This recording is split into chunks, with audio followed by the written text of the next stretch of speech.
Assalamualaikum warahmatullahi wabarakatuh. Waalaikumsalam warahmatullahi wabarakatuh. Apa kabar semuanya? Baik. Coba ketua kelas dipersiapkan dulu kelasnya. Siap. Ucapkan salam.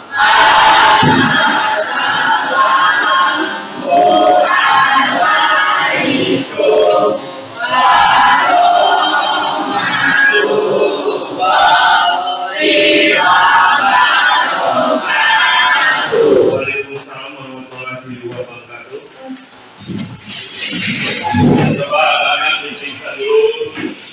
Awal kiri kanannya ada sampah, kalau ada sampah kalau buang ya. Nah kalau itu kuncinya, kapal piaraan.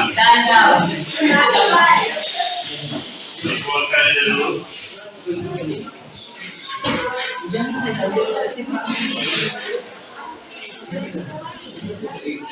Coba ketua kelas pimpinlah doanya terlebih dahulu. Berdoa mulai.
Kita coba mulai masuk materi tentang ekonomi ya. Kita belajar hari ekonomi, jadi materi kita di sini adalah masalah tentang pengangguran. Nah, kalau sebelum masuk ke pengangguran ini, kalau kemarin kita belajar tentang masalah ingat pengertian di tengah Nah, di sini ada peta konsep. Jadi peta konsep di sini adalah masalah masuk ke dalam kategori ketenagakerjaan pengangguran yang nanti kita bahas itu ada pada yang terakhir poinnya yaitu pengangguran. Kalau kemarin kan sudah kita menjelaskan pengertian daripada ketenagakerjaan. Jenis ketenagakerjaan, upaya meningkatkan kualitas tenaga kerja, sistem upah dan pengangguran. Nah, inilah yang nanti kita bahas ya tentang masalah pengangguran. Nah, adapun tujuan pembelajaran kita hari ini adalah dengan mempelajari bab ini Anda diharapkan mampu untuk menjelaskan pengertian daripada pengangguran, lalu di sini menjelaskan cara kualitas daripada tenaga kerja, lalu selanjutnya menjelaskan penyebab daripada pengangguran, lalu menjelaskan dampak negatif pengangguran dan cara mengatasi masalah pengangguran yang ada di Indonesia. Inilah materi yang akan kita pelajari hari ini.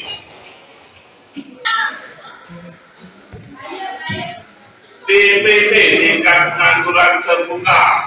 Jadi di sini TPP tinggal rumusnya. Kemudian ada lagi PT pengangguran terbuka. Kalau keterangannya bisa dihitung di sini. Angkatan kerja lalu terakhir di sini adalah jenis-jenis pengangguran berdasarkan waktu lamanya.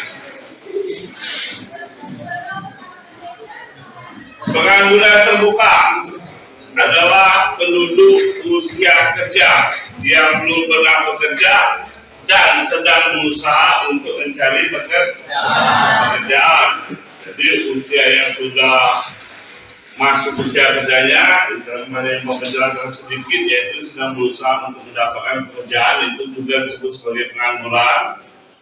Nah, kemudian selanjutnya yang sudah pernah bekerja namun berhenti, jadi mereka itu bekerja kemudian berhenti, atau yang dibebas tugaskan, baik akan dipanggil kembali atau tidak.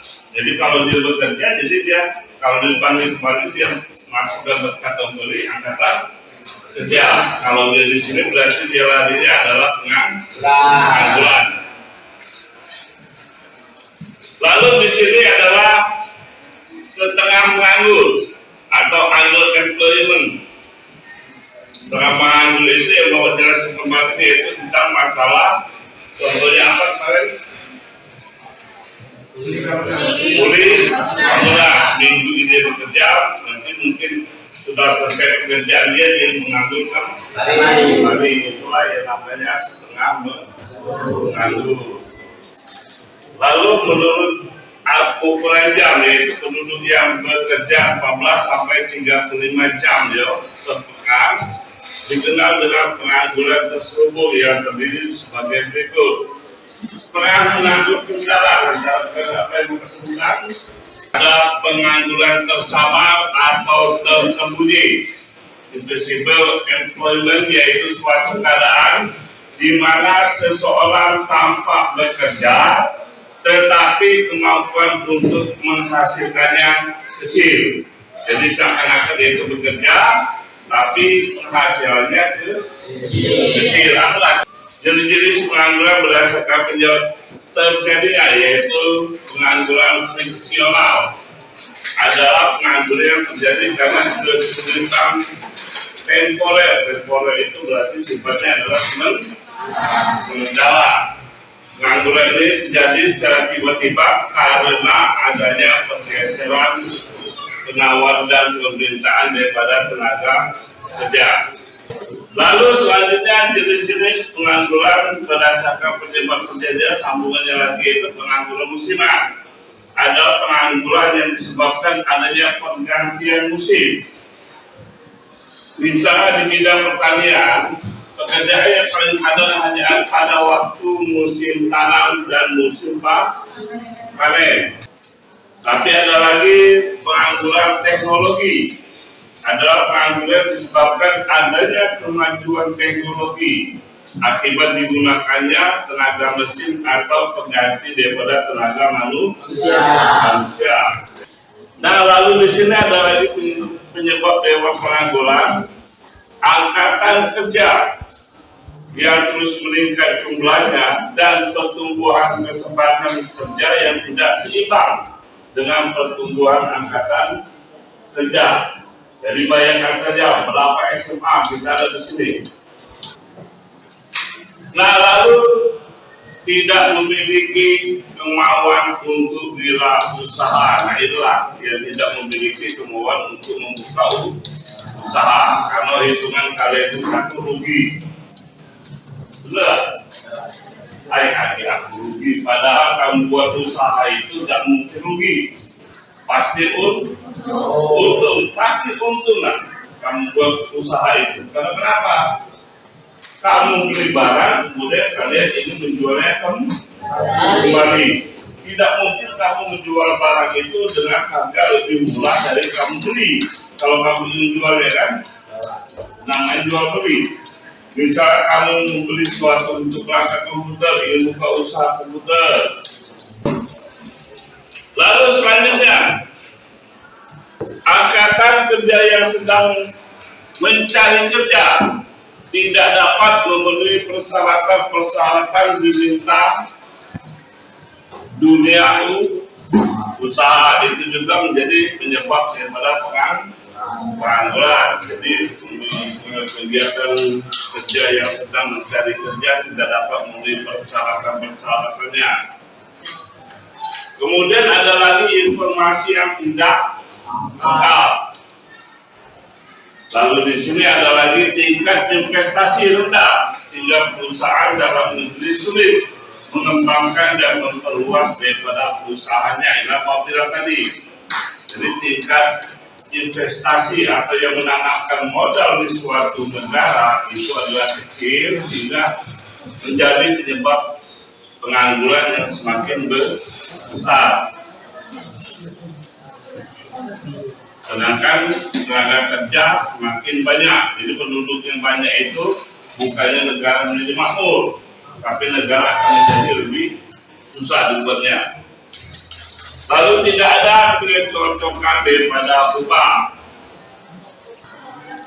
Nah, di sini ada lagi masalah dampak daripada pengangguran, ya, dampak pengangguran. Menurutnya aktivitas daripada perekonomian, semakin banyak pengangguran di suatu negara, maka kemunduranlah ekonomi daripada negara tersebut. Kalau Indonesia ini kan sifatnya negara yang sedang berkembang. Jadi berkembang itu antara naik dan turun. Semakin banyak investasi masuk, maka Indonesia akan semakin meningkat perkembangannya, bisa jadi negara yang maju. Nah, di sini menurunkan pertumbuhan ekonomi dan pendapatan per kapita. Jadi pertumbuhan ekonomi pendapatan per kapita itu dihitung, ya. Pendapatan per kapita tahun sekarang dengan tahun kemarin, berapa hasilnya dan dibandingkan penduduk yang ada di Indonesia. Lalu meningkatkan biaya sosial. Nah, meningkatkan biaya sosial itulah yang kalian sebut namanya ada apa kalau di SMA ini yang tidak mampu. Lalu ada lagi menurunkan tingkat keterampilan. Pada paling pengangguran menurunkan tingkat keterampilan. Lalu ada lagi menurunkan penerimaan negara, pasti itu kalau dapat pengangguran. Lalu kalau ini kan bayar pajak biasanya, jadi penerimaan negara pasti akan menjadi berkurang. Nah, solusi yang diambil, solusi masalah pengangguran ini mengintensifkan pekerjaan di daerah pedesaan yang bersifat padat karya untuk mengurangi pengangguran tenaga kerja kisaran di pedesaan. Lalu mendirikan pusat-pusat atau balai latihan kerja untuk menyiapkan tenaga terampil. Terima kasih, waktunya 25 menit.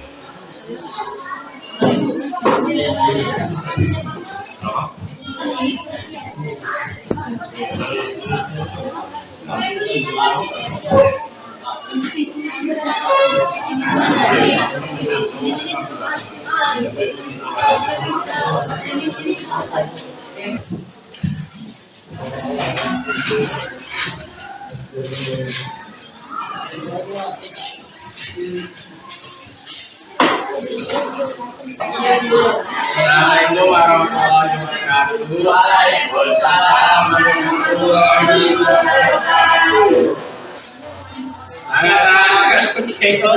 Semangat, oke. Salam kelompok 1.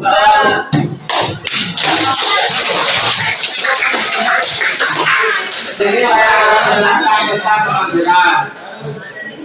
Penganggur adalah mereka yang sedang mencari pekerjaan atau mereka yang sedang mempersiapkan diri untuk bekerja. Karena mereka merasa tidak mungkin mendapatkan pekerjaan. Jenis-jenis pengangguran berdasarkan cirinya ada 4, yaitu 1. Pengangguran terbuka, 2. Pengangguran terselubung, 3. Pengangguran musiman, dan 4. Setengah menganggur. Dan jenis-jenis pengangguran berdasarkan penyebabnya juga ada 4, yaitu pengangguran struktural, pengangguran friksional, 3. Pengangguran siklikal, 4. Pengangguran teknologi. Itu saja yang dapat saya sampaikan. Terima kasih atas perhatiannya. Wassalamualaikum warahmatullahi wabarakatuh.